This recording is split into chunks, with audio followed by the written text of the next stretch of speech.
लोकसभा चुनाव के 11 अप्रैल को होने वाले प्रथम चरण के चुनाव के लिए आज शाम 5 बजे प्रचार थम जाएगा। इस चरण में 20 राज्यों की 91 लोकसभा सीटों पर मतदान होना है। पहले चरण में 11 अप्रैल को 20 राज्यों की 91 सीटों पर मतदान होगा। इनमें आंध्र प्रदेश की 25, तेलंगाना की 17, उत्तर प्रदेश की 8, महाराष्ट्र की 7, असम की 5 सीटें शामिल हैं। बिहार और ओडिशा की 4 सीटें भी हैं। अरुणाचल प्रदेश, पश्चिम बंगाल, जम्मू कश्मीर और मेघालय की 2 सीटें हैं। वहीं मिजोरम, नागालैंड, सिक्किम, छत्तीसगढ़, त्रिपुरा, अंडमान निकोबार और लक्षद्वीप की भी 1-1 सीटें शामिल हैं। 7 चरणों में देश भर की लोकसभा सीटों पर वोट डाले जाएंगे और नतीजों का ऐलान 23 मई को होगा। इस दौर में कई दिग्गज अपनी किस्मत आजमा रहे हैं। जिन दिग्गजों पर सबकी नजरें हैं उनमें महाराष्ट्र की नागपुर सीट पर केंद्रीय मंत्री नितिन गडकरी का मुकाबला कांग्रेस उम्मीदवार नाना पटोले से होगा। अरुणाचल की अगर बात करें, अगर अरुणाचल प्रदेश की बात करें तो अरुणाचल पश्चिम लोकसभा सीट से इस बार केंद्रीय गृह राज्य मंत्री किरेन रिजिजू मैदान में हैं। उनका सामना पूर्व मुख्यमंत्री नबाम तुकी से है। अल्मोड़ा लोकसभा सीट पर बीजेपी के अजय टम्टा का मुकाबला कांग्रेस के प्रदीप टम्टा से है। वहीं जम्मू लोकसभा सीट पर बीजेपी उम्मीदवार जुगल किशोर शर्मा का मुकाबला कांग्रेस के रमन भल्ला से है। मुजफ्फरनगर लोकसभा सीट पर बीजेपी उम्मीदवार संजीव बालियान और राष्ट्रीय लोकदल के अध्यक्ष चौधरी अजीत सिंह के बीच सीधा मुकाबला है। बागपत लोकसभा सीट पर इस बार मौजूदा केंद्रीय मंत्री और बीजेपी उम्मीदवार सत्यपाल सिंह और एसपी बीएसपी आरएलडी गठबंधन से आरएलडी कैंडिडेट जयंत चौधरी में सीधी लड़ाई है। उत्तराखंड की नैनीताल लोकसभा सीट पर बीजेपी के अजय भट्ट और पूर्व मुख्यमंत्री और कांग्रेस उम्मीदवार हरीश रावत के बीच मुकाबला है। गया लोकसभा सीट पर पूर्व मुख्यमंत्री जीतन राम मांझी का मुकाबला जेडीयू के विजय मांझी से है। गाजियाबाद से केंद्रीय मंत्री वीके सिंह मैदान में हैं।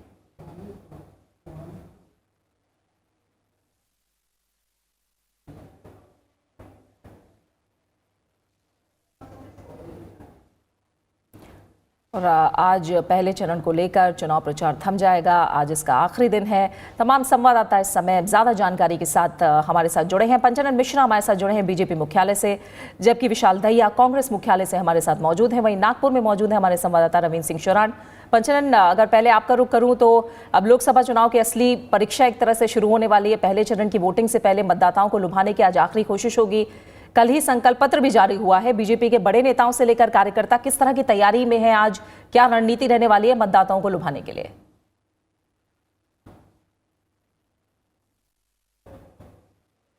देखिए प्रीति, बिल्कुल आपने सही कहा। 2019 का ये ऐतिहासिक लोकसभा चुनाव 7 चरणों में होना है। 11 तारीख को पहले चरण का मतदान है और आज ये चुनाव प्रचार थम जाएगा।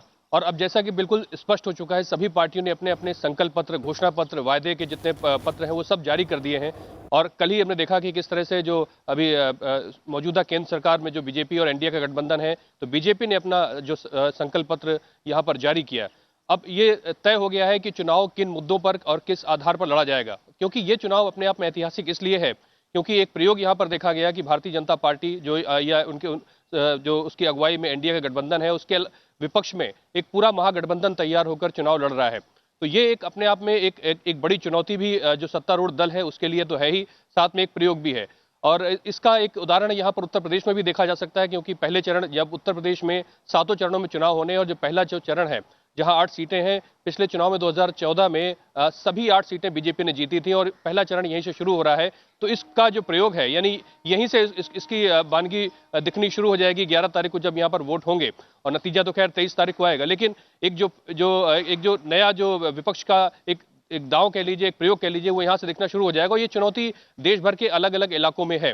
तो बीजेपी जो सत्तारूढ़ दल है उसने अपना जो विजन है बिल्कुल क्लियर कर दिया है कि किस तरह से राष्ट्रवाद एक प्रमुख मुद्दा होगा। और लेकिन उसके साथ ही जो पिछले 5 साल में सरकार ने काम किए हैं उसको आगे बढ़ाने, यानी विकास पर जो सबसे ज्यादा फोकस किया गया है और अब इसी मुद्दों के आधार पर वो जनता के बीच में जा रहे हैं। और जो कुछ कंट्रोवर्शियल मुद्दे कहे जाते थे, चाहे वो कश्मीर हो, 370 हो या 35A हो, उस पर भी पार्टी का स्टैंड वही है जो 2014 में है और उसको आगे ले जाने की बात कही गई है। बिल्कुल। तो सभी पार्टियों ने अपने अपने रुख को बिल्कुल साफ कर दिया है, उसी के आधार पर जनता को चयनित करना है। बिल्कुल पंचानन। और अब विशाल दहिया का हम रुख करते हैं, कांग्रेस मुख्यालय में मौजूद हैं।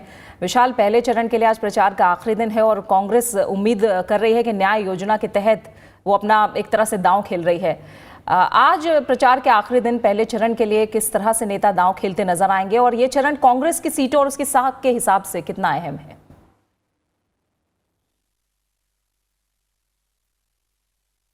देखिए, काफी अहम और महत्वपूर्ण रहेगा प्रीति कांग्रेस के लिए भी। और जिस तरह मेरे सहयोगी पंचानन बता रहे थे कि बीजेपी ने अपने संकल्प पत्र में किन मुद्दों का जिक्र किया है, ठीक उसी तरह कांग्रेस ने भी एक हफ्ते पहले जब अपने मैनिफेस्टो को रिलीज किया था, घोषणा पत्र को रिलीज किया था, तो उसमें सीधे तौर पर जो न्याय स्कीम जिसकी आप बात कर रही हैं, यानी कि जो देश में गरीब हैं, गरीबी रेखा से नीचे जो लोग हैं, उनको किस तरह से लाभ कांग्रेस पहुंचाना चाहती है अगर वो सत्ता में आई तो। इसके अलावा कई और ऐसे मुद्दे हैं जिनका जिक्र कांग्रेस पार्टी ने अपने घोषणा पत्र में जरूर किया है, लेकिन जमीनी स्तर पर किस तरह से कांग्रेस के जो नेता हैं और कार्यकर्ता हैं वो इन बातों को जनता तक पहुंचा पाते हैं और वो जो मतदाता हैं जिनको ये कांग्रेस पार्टी लुभाना चाहती है, उनको किस तरह से मना सकते हैं, ये काफी महत्वपूर्ण रहेगा कांग्रेस पार्टी के लिए। जहां तक कांग्रेस के लिए पहले चरण की बात करें तो सीधे तौर पर पहली नजर जाती है वो है उत्तर पूर्व की तरफ। उत्तर पूर्व कांग्रेस का गढ़ माना जाता था किसी जमाने में, लेकिन धीरे धीरे कर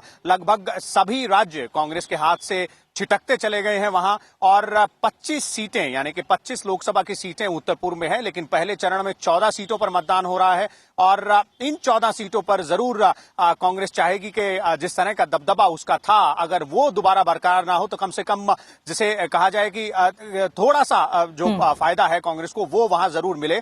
और काफी महत्वपूर्ण इसी लोकसभा चुनाव के साथ कई राज्यों में जो विधानसभा चुनाव हो रहे हैं उनको लेकर भी देखा जा सकता है कांग्रेस के नजरिए से। खासतौर पर अरुणाचल प्रदेश जो है, अरुणाचल प्रदेश में कांग्रेस की सरकार थी अभी तक का, और ये पहला चुनाव होगा कांग्रेस के लिए अरुणाचल प्रदेश में, खासतौर पर विधानसभा चुनाव जहां वो विपक्षी दल के तौर पर इस वक्त मैदान में उतरी है। बिल्कुल, अरुणाचल को लेकर क्योंकि आपने दौरा भी किया है विशाल, हम आपका रुख करेंगे और इसके बारे में ज़्यादा जानकारी आपसे लेंगे। फिलहाल हम नागपुर रुख करेंगे, हमारे संवाददाता रवींद्र सिंह शोरान वहाँ मौजूद हैं। नागपुर एक वीआईपी सीट, यहाँ नितिन गडकरी का मुकाबला कांग्रेस उम्मीदवार नाना पटोले से है। और रवींद्र, 2014 में नाना पटोले ने भंडारा गोंदिया सीट पर बीजेपी के टिकट पर चुनाव लड़ते हुए एनसीपी को हराया था। 2017 में वो बीजेपी छोड़कर कांग्रेस में शामिल हुए। ये दिलचस्प जो सिलसिला है वो चला है इस बार के चुनाव से पहले। ऐसे में इस बार कितना रोचक मुकाबला दिख रहा है?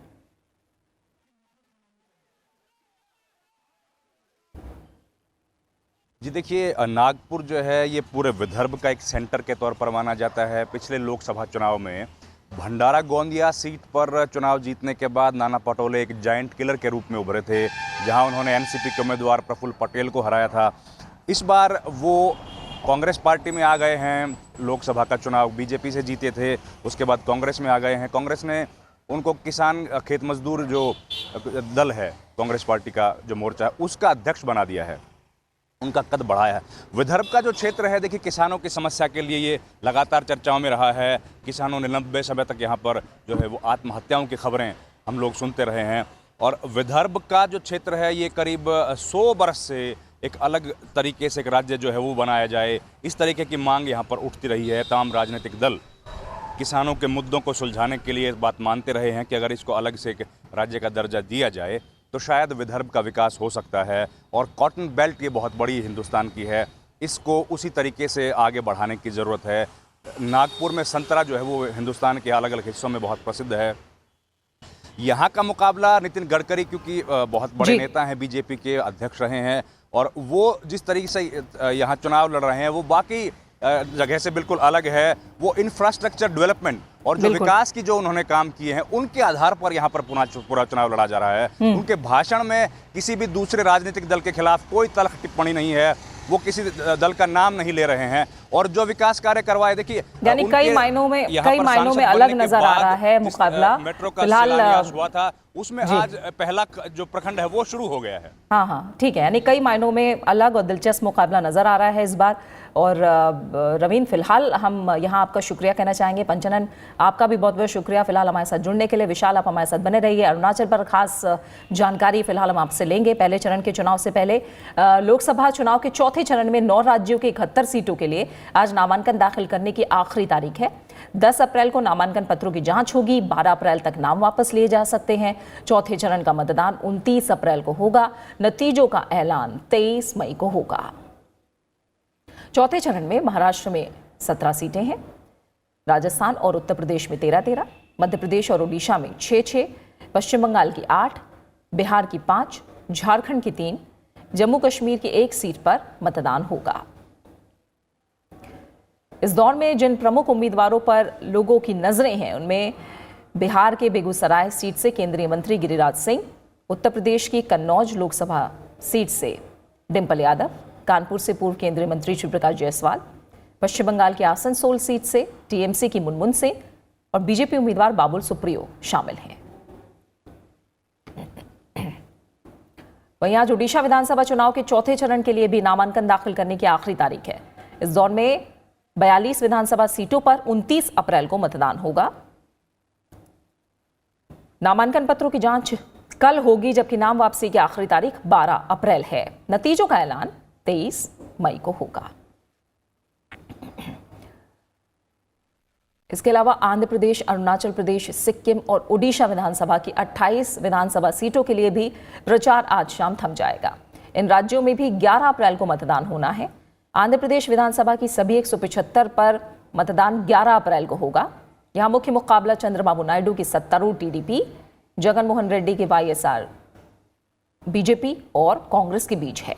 तेलुगु देशम पार्टी को उम्मीद है कि उनकी कल्याणकारी योजनाओं का फायदा पार्टी को चुनाव में मिलेगा। वहीं वाईएसआर कांग्रेस सरकार के खिलाफ माहौल का फायदा लेकर पहली बार सत्ता में आने की कोशिश कर रही है। वहीं अरुणाचल प्रदेश की 57 सीटों पर भी 11 अप्रैल को मतदान होना है। अरुणाचल प्रदेश में इस बार बीजेपी और कांग्रेस के बीच कड़ी टक्कर है, जहां सत्तारूढ़ बीजेपी और कांग्रेस दोनों दलों के प्रत्याशी समान लोकप्रियता का दावा कर रहे हैं। राज्य में लोकसभा और विधानसभा चुनाव एक साथ होने हैं। इन सीटों पर बीजेपी उम्मीदवार पहले ही निर्विरोध निर्वाचित हो चुके हैं।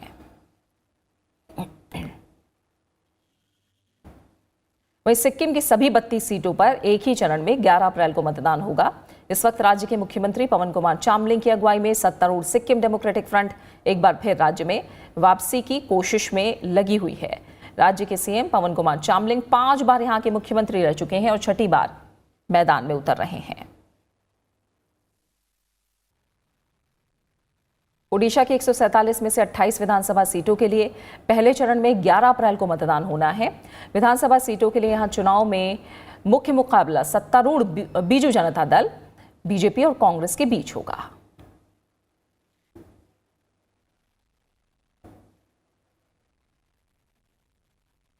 और इस समय हमारे साथ जुड़े हुए हैं हमारे संवाददाता अखिलेश सुमन, जो कि सिक्किम से हमारे साथ हैं।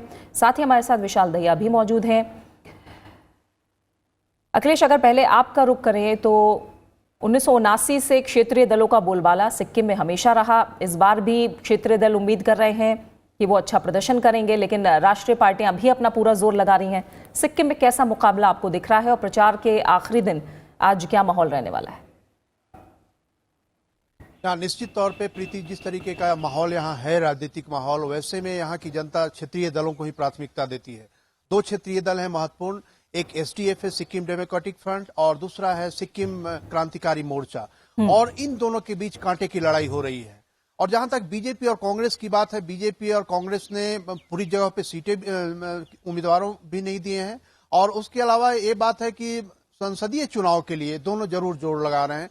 लेकिन जो असली मुद्दे हैं, जो जनता को यह समझ में आता है, यहाँ की जनता क्षेत्रीय दलों को इसलिए प्राथमिकता देती है क्योंकि चामलिंग ने पिछले 25 सालों में बहुत सारे फ्रीबीज दिए हैं। जो आप केंद्रीय योजनाएं देखती हैं आप, चाहे वो स्वच्छता का मामला हो, चाहे वो घर देने का मामला हो, या वो यूनिवर्सल इनकम स्कीम का मामला हो, किसी न किसी तरीके से चामलिंग अपने वोटरों को लगातार लुभाते रहे, इसलिए वो 25 साल से सत्ता में है।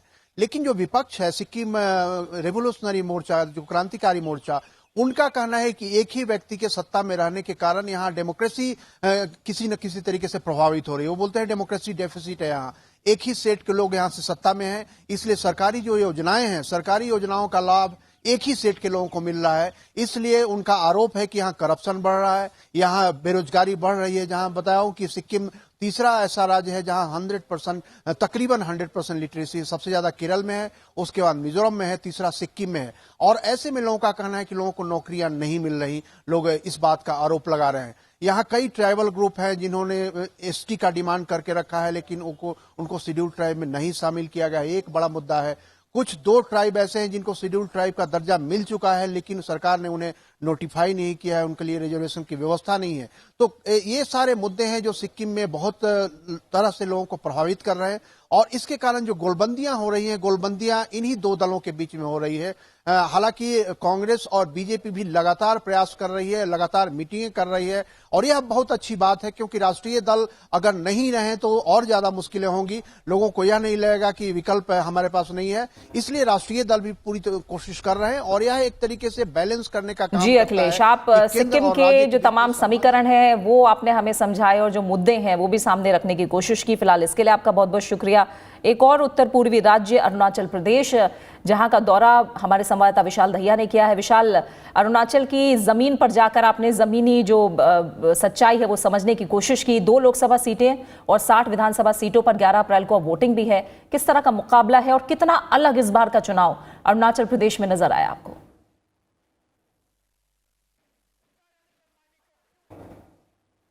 देखिए, इस बार का चुनाव प्रीति अरुणाचल प्रदेश में काफी अलग है, और उसके कई कारण हैं। सबसे पहला तो ये कि जो मुख्य विपक्षी दल है, यानी कि कांग्रेस इस वक्त जो अरुणाचल में मुख्य विपक्षी दल है, वो पहली बार एक विपक्षी दल के तौर पर चुनावी मैदान में उतरा है। यानी कि अब तक कांग्रेस जब भी चुनावी मैदान में उतर रही थी अरुणाचल में, तो सत्ताधारी दल के तौर पर उतर रही थी। और 2 साल पहले जिस तरह से सत्ता परिवर्तन हुआ अरुणाचल प्रदेश में, हालांकि पिछले चुनाव जो विधानसभा का हुआ था उसमें कांग्रेस को बहुमत मिला था, लेकिन उसके बाद कांग्रेस के लगभग सभी विधायक पार्टी को छोड़कर पहले पीपीए में शामिल हुए, जिसे पीपल्स पार्टी ऑफ अरुणाचल कहा जाता है, और फिर उसके बाद भाजपा में शामिल हुए। और इस वक्त चुनाव से ठीक पहले, यानी कि जब ये जो आउटगोइंग असेंबली जिसे हम कहेंगे, उसमें बीजेपी सत्ताधारी दल है और प्रेमा खांडू मुख्यमंत्री हैं। प्रेमा खांडू कांग्रेस के मुख्यमंत्री हुआ करते थे। उनके पिताजी डोरजी खांडू, जिनकी एक हेलीकॉप्टर हादसे में मृत्यु हुई थी, वो भी कांग्रेस के मुख्यमंत्री थे। तो सीधे तौर पर यहां मुकाबला जो है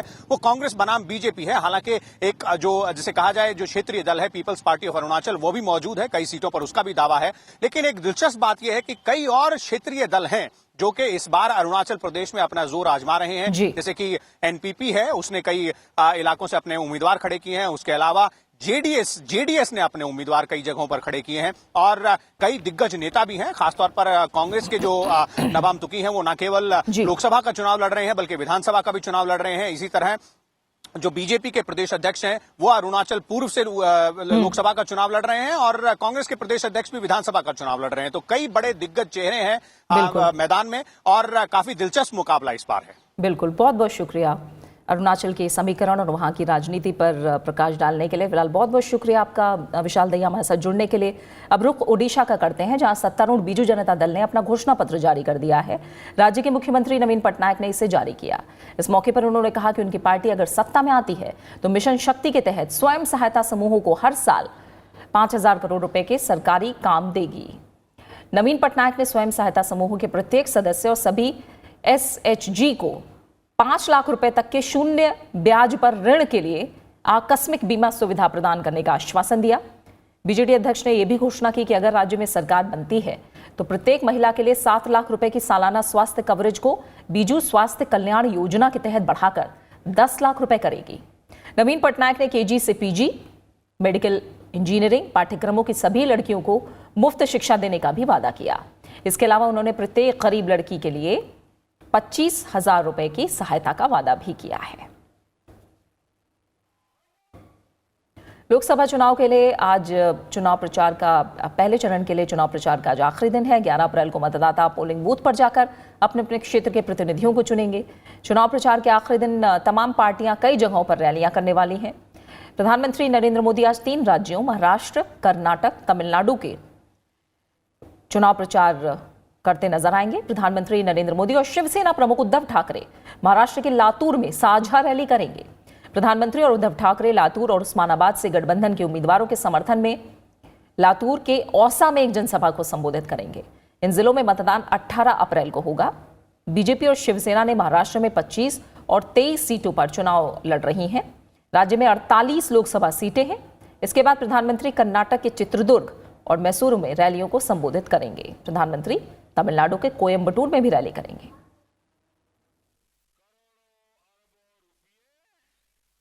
बीजेपी अध्यक्ष अमित शाह आज 3 राज्यों में चुनाव प्रचार करते नजर आएंगे। अमित शाह आज तेलंगाना में रैली को संबोधित करेंगे और इसके बाद बीजेपी अध्यक्ष महाराष्ट्र में भी रैली करेंगे। वो ओडिशा में रोड शो करते भी नजर आएंगे। रोड शो जगन्नाथ मंदिर के सिंह द्वार से शुरू होगा और पुरी में मौसीमा मंदिर पर समाप्त होगा। लोकसभा सीट से पार्टी के राष्ट्रीय प्रवक्ता संबित पात्रा को अपना उम्मीदवार बनाया गया है। कांग्रेस अध्यक्ष राहुल गांधी आज असम और बिहार में चुनाव प्रचार करेंगे। राहुल गांधी असम के पंचग्राम में रैली करेंगे और इसके बाद वो बिहार के गया में जीतन राम मांझी के समर्थन में रैली करेंगे। गया लोकसभा सीट के लिए पहले चरण के तहत 11 अप्रैल को वोट डाले जाएंगे।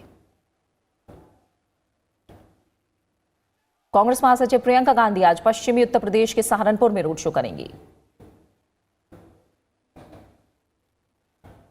वहीं बीएसपी प्रमुख मायावती आज उत्तर प्रदेश के बिजनौर में रैली करने वाली हैं।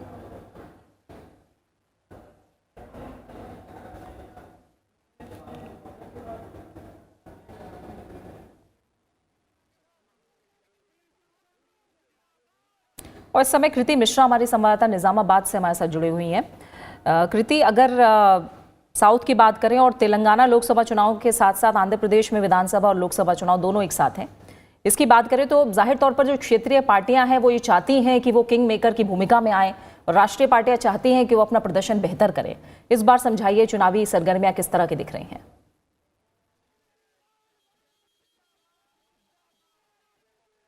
जी हाँ, देखिए प्रीति, अगर तेलंगाना की बात की जाए तो लगातार टीआरएस पार्टी का ये कोशिश वो कर रही है कि जो 17 लोकसभा सीट हैं उनमें से वो 16 जीते, क्योंकि एक जो सीट हैदराबाद की है वो उन्होंने अपनी फ्रेंडली पार्टी एमआईएम के लिए छोड़ रखी है और उनका ऐसा मानना है कि अगर इन सीटों पर उनकी जीत दर्ज हो जाएगी, क्योंकि उनका जो कॉन्फिडेंस है वो अभी जो रिसेंटली कंक्लूडेड असेंबली इलेक्शन जहां पर उनको शानदार जीत मिली थी, वो 88 सीट्स जीते थे, उससे वहां पे उनको लगता है कि अगर वो 16 सीट जीतने में कामयाब होते हैं तो सेंटर में उनकी भूमिका बहुत बड़ी हो सकती है।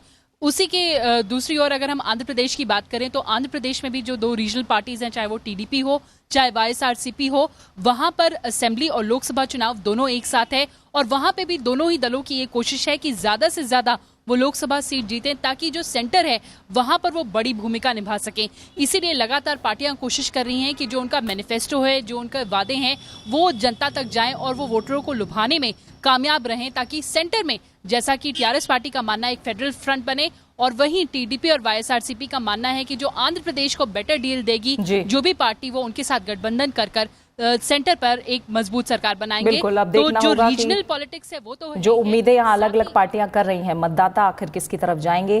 पहले चरण की वोटिंग 11 अप्रैल को होनी है। आज चुनाव प्रचार पहले